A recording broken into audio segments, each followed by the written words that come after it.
A liquidation clock hit 90 days. Stores emptied, vendors pulled back. While Badcock collapsed behind him, Matt Pridemore stepped forward, stacked new product, and rebuilt from the bare floor. One vendor leaned in first. It's a mattress company, and they will get a big shout out in this show. From 0 to 2 hometown furniture stores. This is a fight for a furniture future worth hearing, and the Fam Podcast starts right now. Comfort without compromise. Leggett & Platt and Elite Comfort Solutions believe better sleep begins with better engineering. For decades, they powered many of the industry's most trusted bedding brands with advanced foam and component technologies. Their solutions are designed to enhance comfort, improve performance, and help products stand out in a competitive marketplace. Today, they're expanding that partnership, working directly with retailers to develop high-performance private label brands built on differentiated comfort technologies and supported by strategic marketing solutions. From product design to brand storytelling, they help their partners win. Leggett & Platt and Elite Comfort Solutions. Smarter comfort, stronger brands, success built together. For the first time ever, top retailers can introduce the mattress that's been locked away inside of one of America's top mattress retailers until now. Introducing Prana Sleep, the ultimate luxury mattress collection designed by lifelong sleep industry leaders who set out to create the best sleep experience imaginable at any cost. Born from decades of industry expertise and real-world retail feedback, Prana Sleep doesn't just sell mattresses, it sells satisfaction, loyalty, and premium performance. Now, Prana Sleep is awarding these unparalleled products to a select group of top-tier retailers. Proudly made in the USA, Prana Sleep mattresses are handcrafted in private factories by top-tier craftspeople, ensuring exceptional quality and detail. What sets Prana Sleep apart?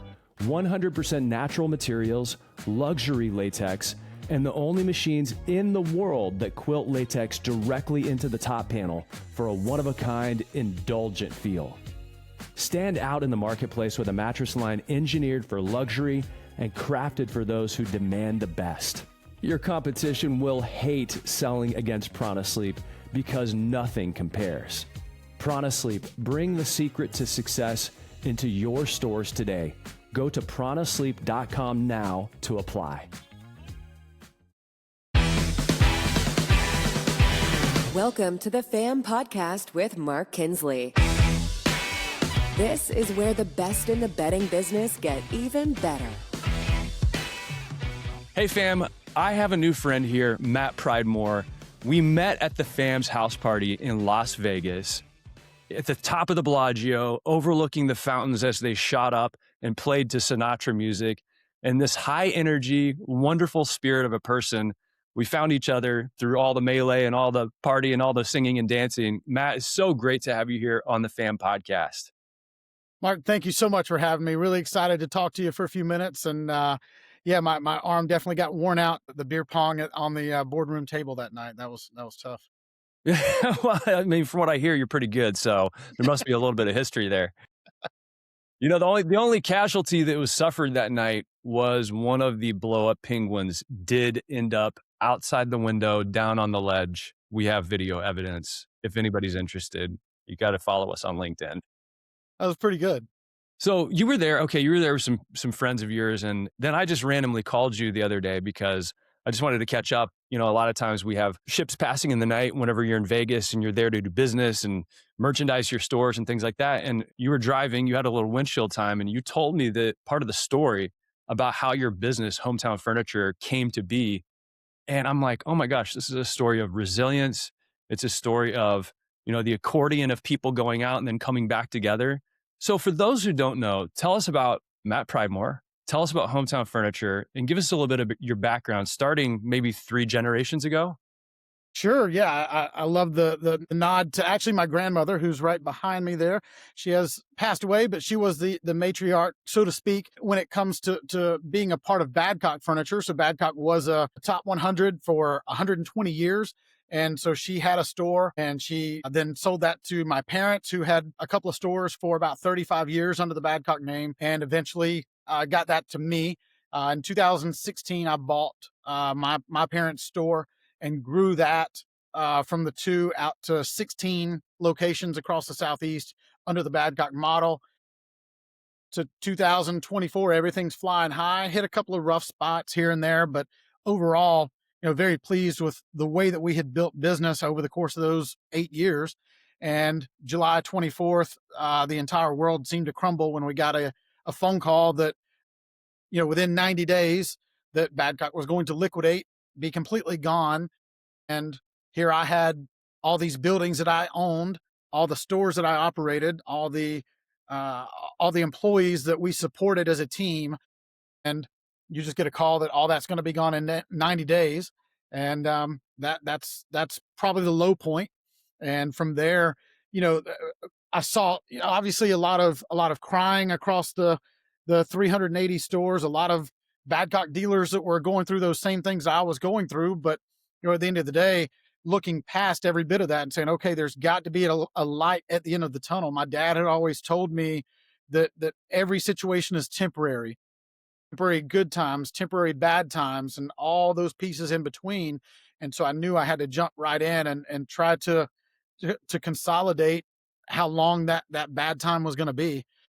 Now, yeah, like you said at the beginning, we pushed that furniture to the back, and I sat at this exact desk 18, 19 months ago and started drawing out what hometown could be like. And I wanted a furniture store that did have that local feel, the local flair. I try to get products in here that were made in, whether it's Georgia or the Southeast or whatever. And luckily, one of those vendors did jump right in and offer to help, right out of the gate. All right, let's talk about that because I love it whenever the mattress fam shows up in full force. So you're going out of business, essentially, Badcock's is, in 90 days. The clock is ticking. You have these locations. You're allowed to take over the leases, I assume, and vendors are probably scared that they're going to get paid or not get paid, and you get a phone call. I do, yes, and I owned most of my buildings. The leases did get caught up in the bankruptcy and got pushed out, and they would not allow me to take those. But I did have 5 buildings that I owned that I needed to take forward that I had no way else to get out of them. And I will give a huge shout out to Heritage Mattress, Jordan and Frankie Beck, Andrew Burt, that entire team. Literally the first people to walk inside this store and say, how can we help? And the cool thing when you first asked me to be, on the FAM podcast is to really think like my LLC that I operate under is literally Pride Fam. My last name Pridemore with family. And so I think about family all the time. And those guys, they didn't know me. They didn't know who I was, but they heard something somewhere from someone. And I still to this day don't know exactly why they walked in the front doors that day, but they said, we're here to help. We're locally, we our factory is in Rome, Georgia, and we'd like to be a part of something that you're building. And they jumped right in, and I couldn't be more grateful for them. Within a week, we had mattresses, Heritage mattresses, inside our buildings, and that was the first piece to this whole puzzle. That's incredible. Huge shout out to Frankie and Jordan and Andrew and the entire team. I've been to that factory, had the honor of going to that factory. We had some barbecue down the streets right beside an airport. Yeah. Rumor has it that there might have been some limousines inside the building recently. I'm not going to go too far with it, but such a great family, and everything you said does not surprise me. So a huge shout out to Heritage. And they're still on the floor now today at Hometown Furniture. And They are. what happened after that though? Like, what was the immediate next step? You get the phone call from Heritage. And then as you fast forward, was it just chaos and cobbling of vendors? Describe It that. really was. I mean, we reached out to some big major vendors, not knowing, because to really understand, as Badcock, those are part of the systems that we didn't have to deal with. We didn't have to go to vendors. We didn't go to market. We didn't, we didn't have that whole thing. It was all taken care of as part of the system. So luckily, we'll talk about this in a minute, but we did have a sales academy that Rob Ball and I had built. And so we had been to market for a couple of years. And so we used a couple of those connections to run to the vendors and say, okay, are you guys willing to come in and be a part of this with us? And we got turned down a lot of times, but we did have a couple that said, yeah, we'll look into this and we'll jump into it. And so some back and forth there. But my original vision on that was taking my 4 or 5 stores forward, and Rob was trying to take his probably 5 or 6 stores forward. And then, the other piece to it was that we knew there were a lot of other Badcock dealers that really they weren't sure who to go to or what connections might be available. And so we started pulling them into it and saying, let's, quasi buying group type deal. And so we did get with a couple of vendors. Crown Mark came in, Ashley came in, um, you know, uh, Jameson came in. So we had several different vendors that finally did jump in with us, and it was just a learning situation. It was a lot of throwing things at the wall to figure out what was really going to stick. We didn't know exactly who our customers were, and we were trying to figure that out. Was it going to be our customers that we had with Badcock, or was it something different? Because with Badcock, we had in-store financing, and well, with Hometown, we didn't have that availability. So Caffeine came in on the LTO side. And they were easily the first to jump in on that side, and they're still with us today.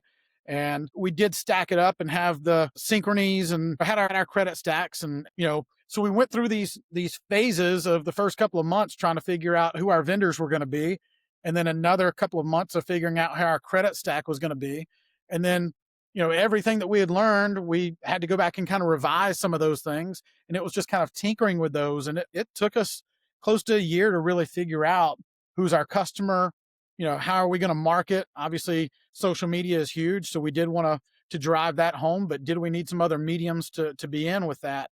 And so we're at the 18-month mark. We feel like we're kind of that walking stage right now. But we have gotten to 22 locations, and trying to figure out going through those pieces of the next move. Man, what a absolute whirlwind. I'm curious, when you are part of a system like that, Badcock, like you said, they have merchants, they have marketing teams, they have buyers that are essentially, you know, going through the catalog and bringing all that into your store. You didn't have to mess with that.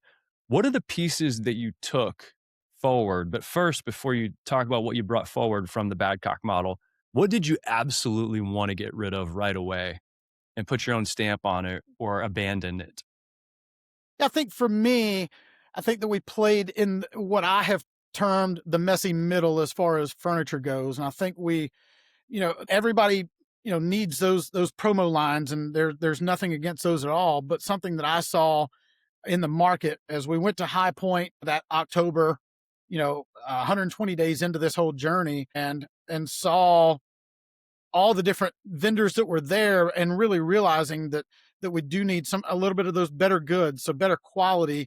And so I wanted to go out and find new, better quality as far as that goes. So, picking up some of the Kukas and the Motos and some of those pieces. And figuring out distribution points and how that's all going to work, and logistics, and all of that we wanted to take forward. And we weren't able to take the in-store financing forward, but the tough piece there is figuring out not only who can you sell to, but who's also going to pay you in that. And so figuring out who our customers are. But the other piece that I wanted to make sure that we kept was that local feel, because when people would see my grandmother or my father out in the town, they looked at them as Mr. Badcock, Mrs. Badcock, because they were part of that small town. So we're primarily in those rural areas, those that are typically underserved by the top 100s.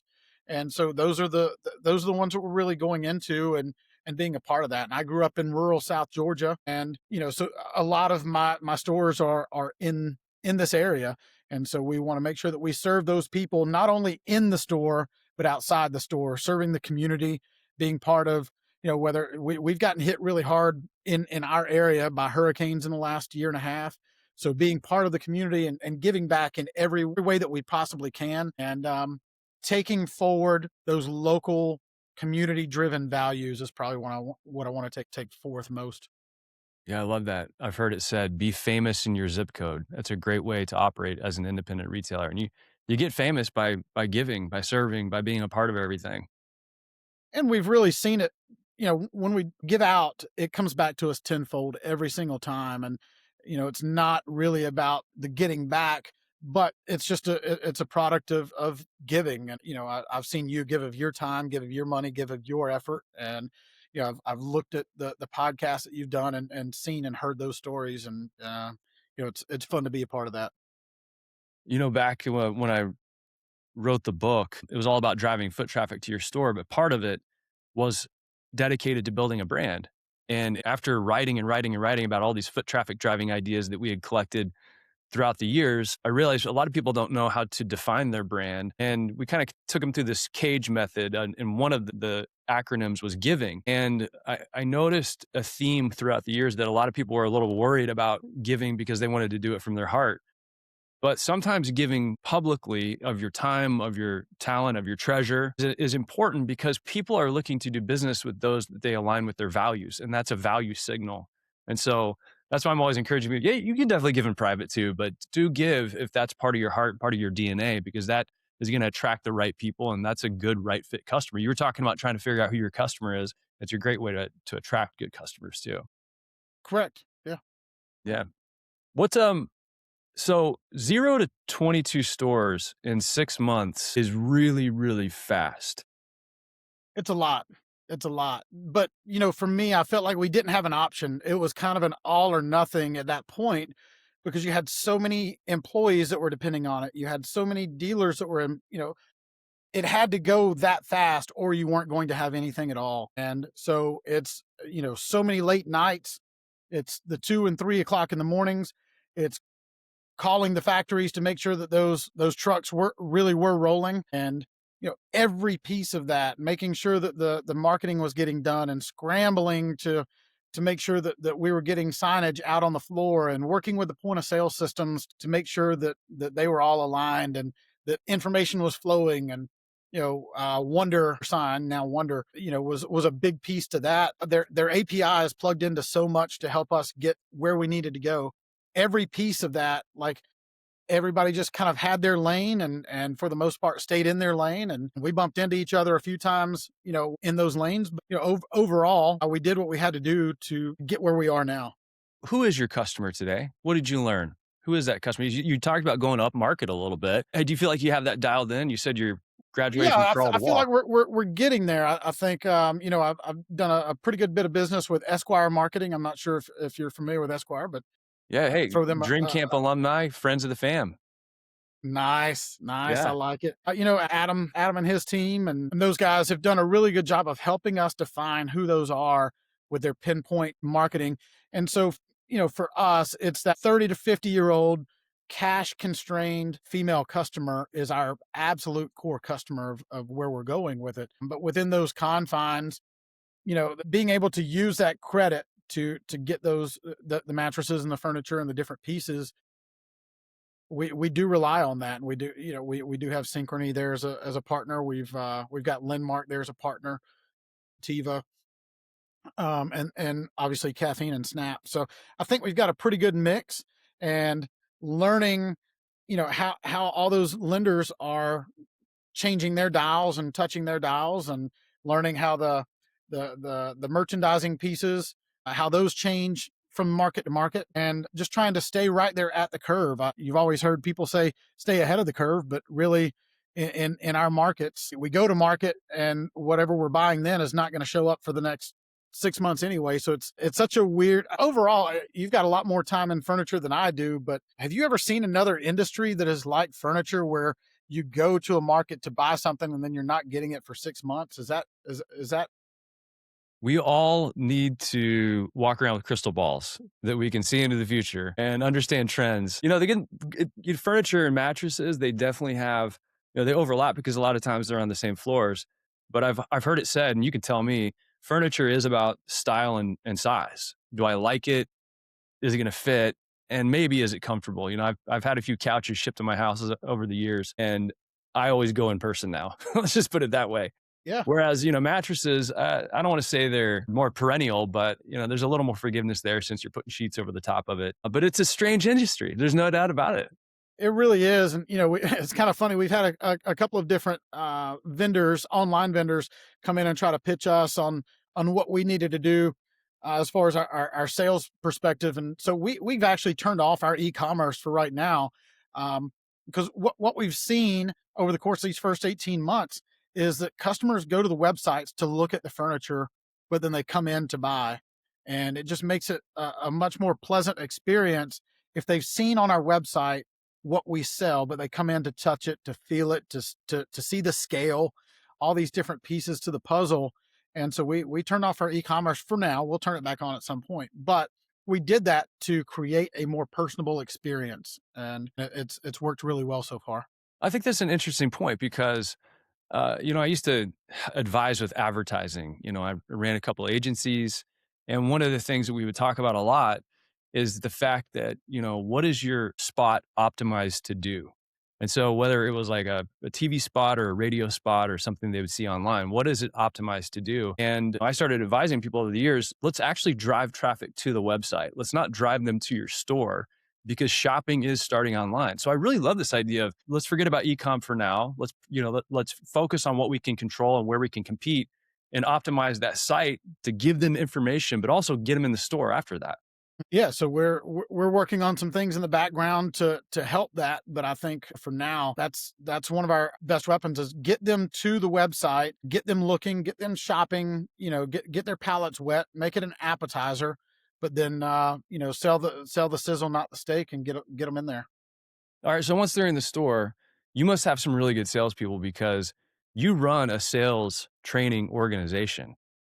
I appreciate you bringing that up. Yes. So Rob Ball and I, along with Natasha Brooks, founded the HFA Sales Academy. Actually, that was kind of a product of COVID. And I'd love to hear your perspective on this, but Rob and I both owned furniture stores during COVID, and we had an erosion of talent, and those seasoned professionals, those older people, that we weren't, it was really tough to get product.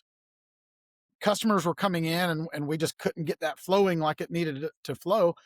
And we had a lot of sales associates that just left the industry completely. They either retired early, or they had been putting off retirement for a while, whatever, but an erosion of talent. And so when it came to hiring new sales associates, we got to a point where we had this flood of customers in late 20 and early 21 of just everybody wanting product, product, product, product. And it became a ticket writer's paradise where, anybody that came in, you're just standing there with a notepad, and you really didn't need any big skills. You just, pointed at a product, and they said yes, and you wrote it up, and they went home. And that's what, for me, most of 21 was. But then by 22, we got to a point where that part had slowed. The product was starting to come back in, but people wanted to be sold again. And that's where HFA Sales Academy was really born.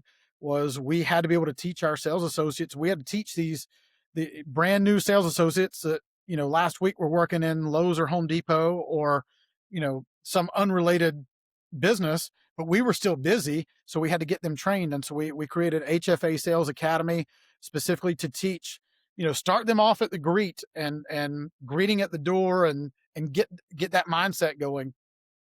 Move that into the reapproach and get them into following up with customers and teaching them about how to close. And, for me, like, I have a lot of fun with that side of life of teaching others how to sell, how to create relationships, and how to build value in who you are. Because if you're not bringing value as a sales associate, then they could just go online and they could just buy that same piece off of, Amazon or whatever. But we want to create the relationship. We want to build value into who we are as a person. And that's where the HFA Sales Academy was born. Okay, let's dig in here a little bit because I think this is really fascinating. So I say people that listen to the show, they've heard me say this before. I'll say it again. Absent of value, people make decisions on price. So with products, we have to build value in that product. The features, the benefits, cast a picture of what their life is going to look like after they have this product in their home, how they're going to feel. I've never heard anybody say build value in who you are. How do people do that? Yeah, because when obviously before we got started today, you talked about people buy from other people that they know, they like, and they trust. And so if they walk in and they don't already know you, then how are they going to like you? How are they going to trust you? How are they going to want to do business with you unless you let them know that you can help them, whether it's with delivery of explaining how you are going, if they decide to buy this product, let's take this mattress, for instance. Do they already have a mattress that's in their house that they're trying to figure out, well, how am I going to get rid of this old one?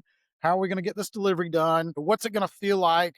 And so you're just selling that big piece of foam unless you explain to them what benefits are going to come along with that.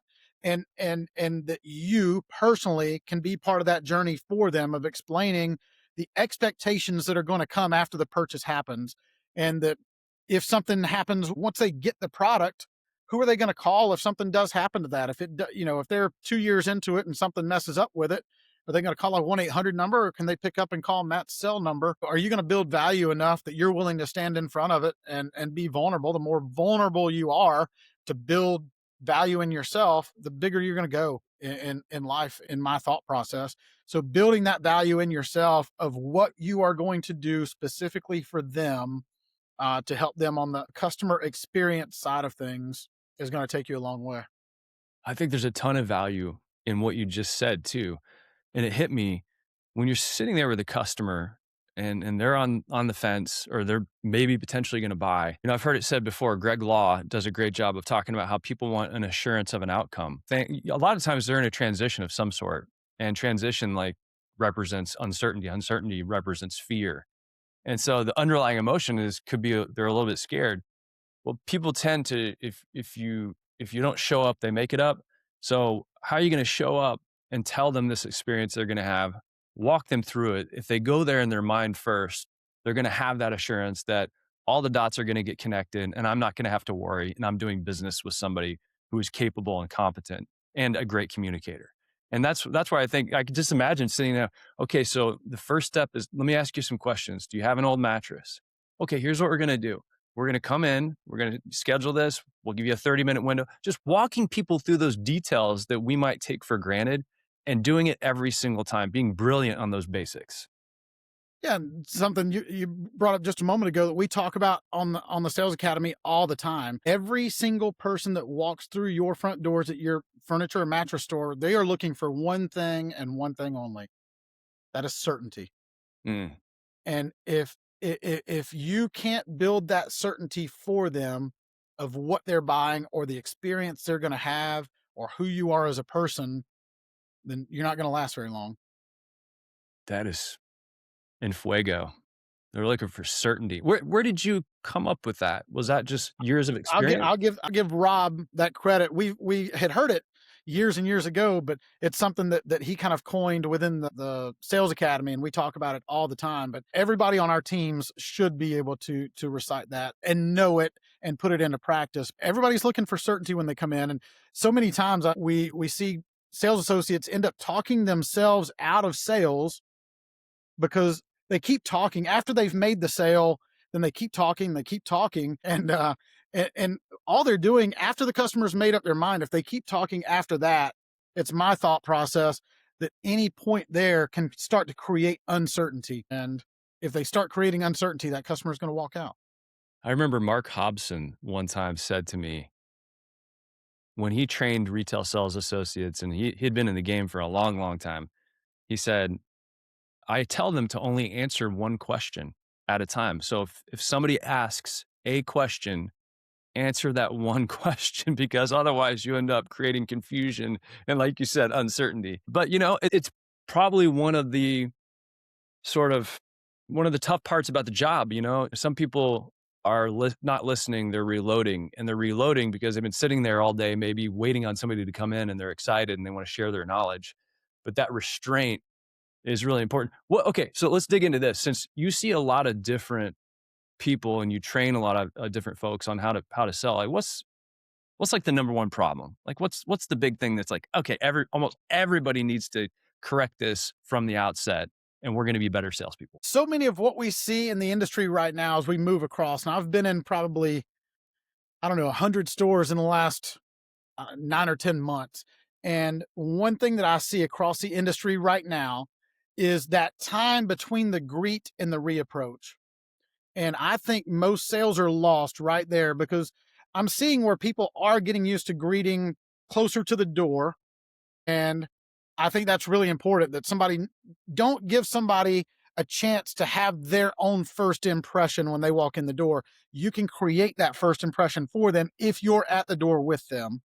So between the greet and the reapproach, they go greet the customer, and then that reapproach is typically going to be, give it a minute, 2 minutes, whatever. But between those 2 points, I'm watching sales associates on furniture and mattress showrooms all day, every day.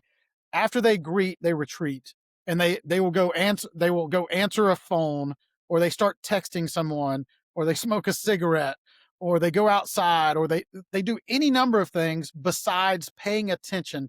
And you can learn so much about a customer by just standing there and just observing that 1.5 or 2 minutes is going to tell you so much. Watching that customer put their knee in the side of that mattress and think that that might be the one for them, or whatever it is, you're getting a glimpse into their mind. If you just stand there, you don't have to say anything. You don't have to follow them around. Just pay attention to where they're at. People just are not paying attention between that greet and the reapproach.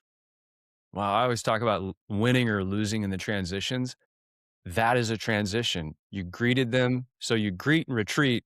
No, don't do that. You greet and reapproach. Okay, so what's a good reapproach line that people can use that's authentic, but also a good opener so you get into that sales conversation? Man, you're getting good. I love this. This is like right in my wheelhouse.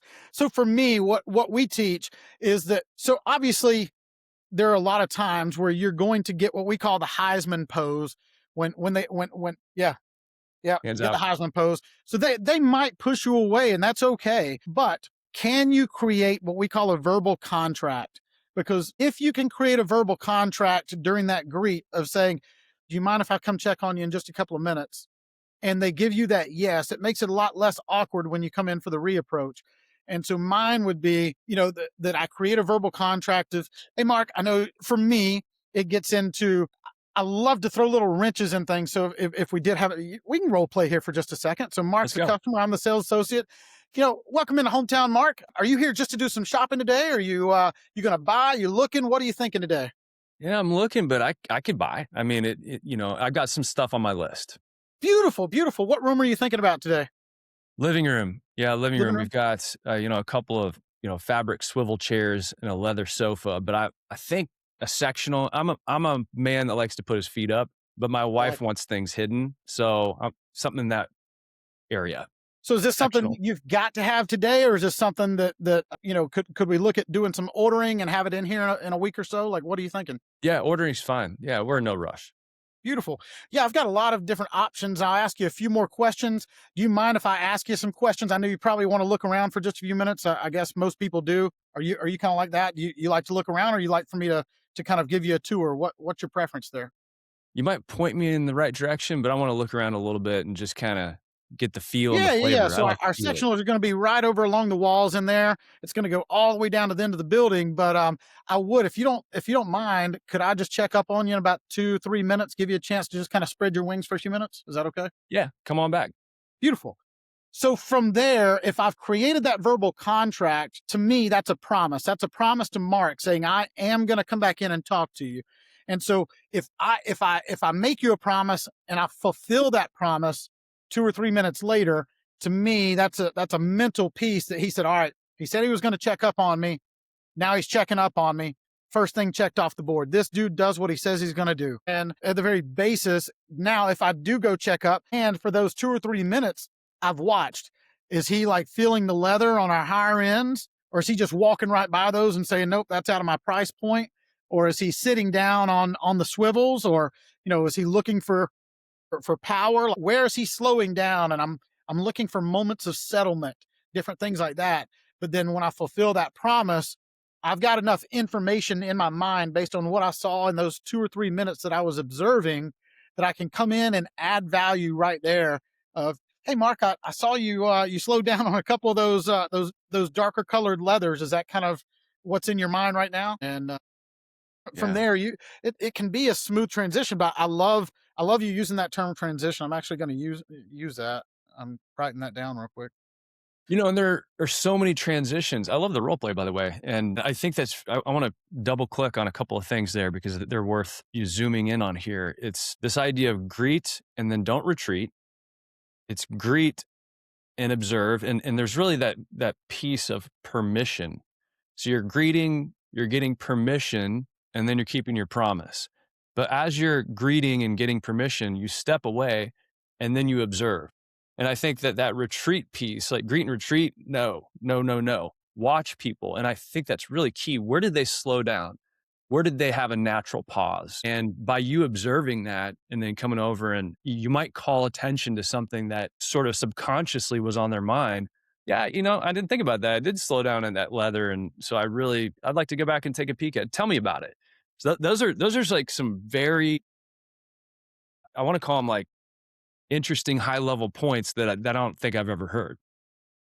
Yeah, I think even then, when you do point some of those things out, when you reapproach that customer, and you point out that they slowed down maybe in front of the leathers, then for me, it's my time to shine for just a real small moment on asserting myself as an expert, because people do want to do business with people they know, like, and trust, but they also want to do business with the expert. They want to do business with the person that can teach them a little bit of something. And so if they slow down in front of the leathers, and that leather like the back of your hand, maybe it's whether it's an 8-way hand tied or full grain leather or whatever that is, if you're able to assert yourself for just a small moment so that they can see you as an expert, then you've just won at another little piece of the game.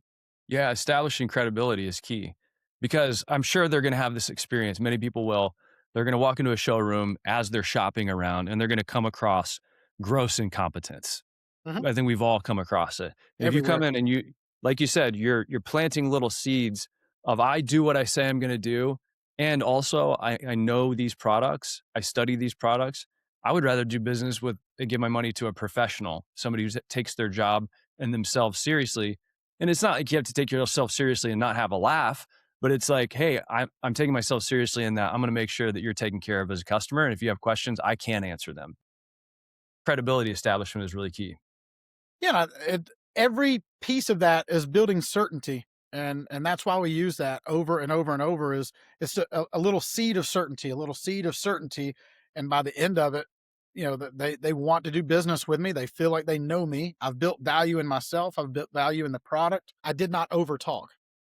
Yeah, and I think there's a moment too, especially in mattress sales, where if you give them a little tidbit about this foam or this spring, you can go overboard with spec speak. So you got to be careful. So I like what you said about giving them just a little glimpse into your knowledge base, but also asking them permission. Hey, would you like me to tell you any more? No? Okay, great. Then you move on. You don't ask, you don't answer. They aren't asking because that creates confusion. Confusion is the opposite of certainty, or one of the opposites of certainty, I think.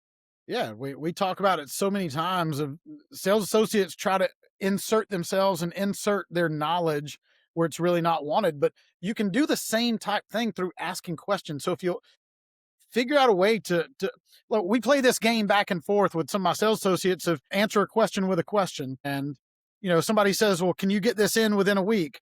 Well, do you need it within a week? And literally go back and forth of, you know does does this mattress have Bunnell coils, or does this have individually pocketed coils? Okay, what do you know about individually pocketed coils, and what can it do to help you? I don't know. I just saw it. So if we ask those questions back and forth, sometimes they're just asking, it's like when they ask for a Kleenex, like they're not actually asking for the brand of Kleenex. Kleenex is a brand. And we've got so many of those same type things across our industry where they're just asking questions because they've seen something in marketing, and they don't even know what an individually pocketed coil can do for their life unless we feel out whether they really want to know all about that. Sometimes they do, sometimes they don't. But if they do, are you able to answer it for them? If they don't, keep moving. Most of the time, you're right. There is a question behind the question. There's something that led to that moment for them to mention that thing. And for you to give them a little bit of breathing room and just open up another question is going to help you get to the core of the issue, as opposed to just answering the question and moving on to the next thing. I remember doing a little training and I was talking about how, good open-ended questions are your secret superpower. And sometimes human beings will mention something without giving you kind of the depth behind that. So for example, they're shopping for a mattress and this guy's like, got any aches and pains? Oh yeah, I got a bad back. Hop on this adjustable base, blah, blah, blah, blah. No. Whoa, whoa, whoa. Don't do that. Time out. You got a bad back. And you don't even have to ask a question. You just say, you got a bad back. And if, yeah, tell me about that.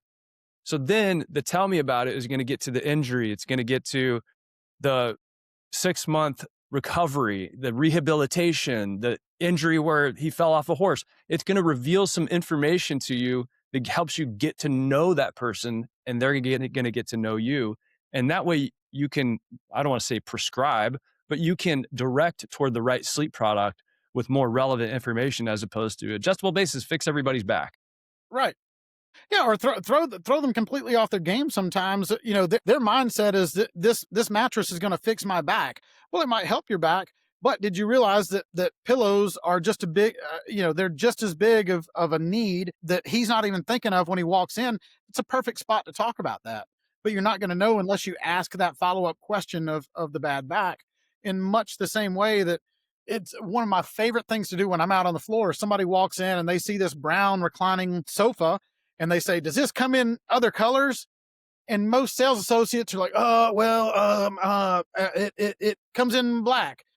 Instead of trying to answer it, answer the question with a question. If somebody says, does this sofa come in other colors? Okay, what color do you need it to come in? What color do you need it to come in? Because most of the time they don't even have a clue. They don't even know what color they're looking for in that sense. But that throws them off their game just a little bit enough that then you can start to insert some stuff. Say they do. They say, well, I was really looking for black. Well, this particular one doesn't come in black, but I've got a couple of options for you that are in black. So you're saying you do need black. Is that what you're telling me? Now, then, let's get to looking at black love seats. That's going to give you a much better chance at moving this thing down the road. Answer their question with a question. Just try it. I love that. That's so good. Okay, so first of all, where can people find the HFA Sales Academy? What do you Google something? Is there a website? HFAsalesacademy.com or email me, matt@hometownfurniturestores.com. Any of that can happen. Yeah, that's where we're at. Matt, I'm curious about something else. So you're coming to Dream Camp, which I'm so excited about. Dream Camp Santa Barbara coming up April 14th through 17th. It's an incredibly special event. In preparation for Dream Camp, we're going to be working with an innovation expert. His name's Kaiser Yang. He's an incredible guy. He's been on the podcast. Go listen to it. One of the things that he and I have been pre-gaming, which I'll reveal here because I think it's relevant to this conversation, is how do we get retail sales associates to treat this job as not a stop along the career path, but a long-term career that they can invest in, they can provide for their families, and they can bring home purpose around the dinner table every night? How do we do that? I think there's several different ways. Beautiful question, something I've put a lot of thought into.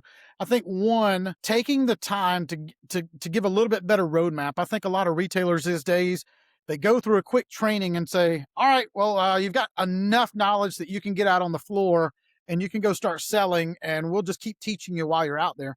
But I don't think enough of them are giving them a roadmap. So we're not building a vision well enough of what this whole thing looks like. And we so many times as business owners and as C-suite guys or whatever, we think that sales associates are thinking just like us, and a lot of times they're not. And so yes, the money is important to them. Figuring out, and this is another piece of where asking questions is going to get you a lot longer. Continue to do interviews with them over and over and over.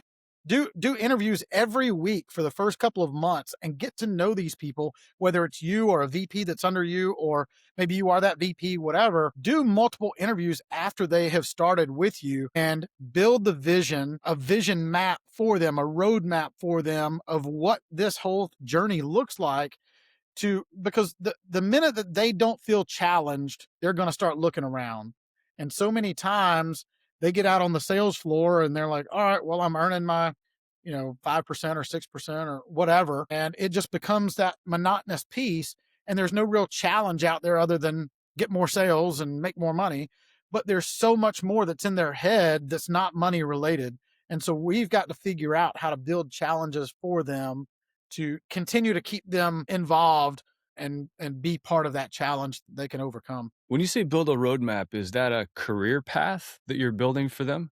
Yeah, I think if we don't build a roadmap for them, they're going to build their own roadmap. And so many times that roadmap is, for some reason, 25 years ago, we had those those people, and they're getting thinner and thinner as we move of the long-term furniture sales associate, because they think they can go to cars and make more money, or they think they can go to real estate and make more money, or all these different things. But the truth is, if they would stick around and build their base and go out and prospect and allow them to get outside the four walls and teach them what it is to build a brand. I mean, very few people that I've seen in mattresses and furniture these days are really building their own personal brand. But and I think a lot of furniture business owners are just scared to put money into that particular person. And it's like the old adage, like, well, what if we train them and then they go somewhere else? Well, what if we don't train them and they stay? And so we're not training them enough, and we're not helping them build their brand. Put put effort and resources into building their brand to something that resonates specifically in furniture, and keep them around, and continue to build that roadmap. I mean, tomorrow, one cool exercise that you could do specifically from HFA Sales Academy thought process think tank is have every single person on your team write a resume as if it was 3 years in the future. Right now, today, write it as if it's 2029, and see what they put there as to what they think is going to happen in the next 3 years for them. And, you know, a lot of your sales associates are going to put, this year I was in furniture, next year I was in cars, 2 years down the road I was in real estate. Like, that's on their minds, but it's on their minds because we did not build a roadmap for them. We didn't put a vision in front of them, and we didn't help them build their brand. That's on us. Mm. Yeah, that's what we have to look in the mirror and think about. And if you don't have a vision for yourself, for your business, that's not going to be able to cascade down to your retail sales associates. Correct. They're going to look at this as a dead end, and they're going to go follow somebody that does have a vision, because where there is no vision, the people suffer. Exactly. Okay, what's your vision for hometown furniture? Yeah, I think continuing to there's so much opportunity. I mean, we've seen 1,400, the last count, 1,400 furniture stores go out in the last 18 months. And that, I mean, the majority of that has been like east of the Mississippi. And I think for me, our vision is we've got to get better before we get bigger, but we're doing that right now as we speak, every single day, building better processes, aligning ourselves with vendors, making sure we've got correct credit stacks, making sure our marketing is resonating. But that vision is that we can implement, the scalability piece of this is that we can take what we've got now and set that same system into another rural community and pick up some people that are in that community already, and have them help us build this thing out on a local level, and be community oriented. Your grandma was community oriented, you said, and she got that picture in the background. If you're Yeah. watching on YouTube or you're watching on Spotify, that's Matt's grandmother. I think you said, was she the first retail sales associate at a certain No, no, company? no. Kind of almost there. No, she was one of the first Badcock stores. Actually, the store I'm sitting in right now, Valdosta, Georgia, was the first Badcock store outside the state of Florida. But what you're thinking of is Rob Ball, who was a business partner of mine. I mean, his mom was the first RSA for Raymore and Flanagan. And Rob was a store manager for Raymore and Flanagan. If I'm not mistaken, had a hand in training Seth. So, um, Incredible. What would your grandma say if she saw your journey from everything that happened with Badcock to grinding it back, and now you're at 22 stores, 0 to 22 with your group in 6 months? Do you have any favorite stories about your grandma, or what do you think she would say? Actually, it's so funny. It's funny you even bring that up. I think number one, obviously, would be incredibly proud of the work of the team, and that we have involved the family to be a part of this whole entire journey. But my first memory in sales ever in my whole life was I was about 11 or 12 years old, which yesterday was my son's 12th birthday. That's there in that picture. And so I walked in 11 or 12 years old, and my nana said, "Well, Matt, it's time for you to start learning how to sell a mattress." And I said, "Well, all right, what do I do?" And she said, "Well, come over to the mattress section." We were in Douglas, Georgia. And she said, "All right, so this is had to have been 1990. 92 or 93. And she says, well, Matt, when you're selling a mattress, you got to start at the top. You got to start at the best mattress we got. And then you can work your way down. She said, if you start at the bottom with the promo mattress, you're never going to build that up. You can't go up. You can always take some foams out or take some springs out or take something out of the mattress to come down in price for a lower model, but you can never go up. And that was the first memory I have of my Nana teaching me anything about sales. But as soon as we got through with her teaching me that morning, we went to a local restaurant and she said, come eat local, come shop local, be known in the community, and be famous here in Douglas. And Douglas has supported us well. Valdosta has supported us well, and the people know us. And the same for all the hometown dealers, Zephyr Hills or Inverness or Athens. The people know them, and they are a part of the community. And I think that's a really valuable piece to what we're trying to build.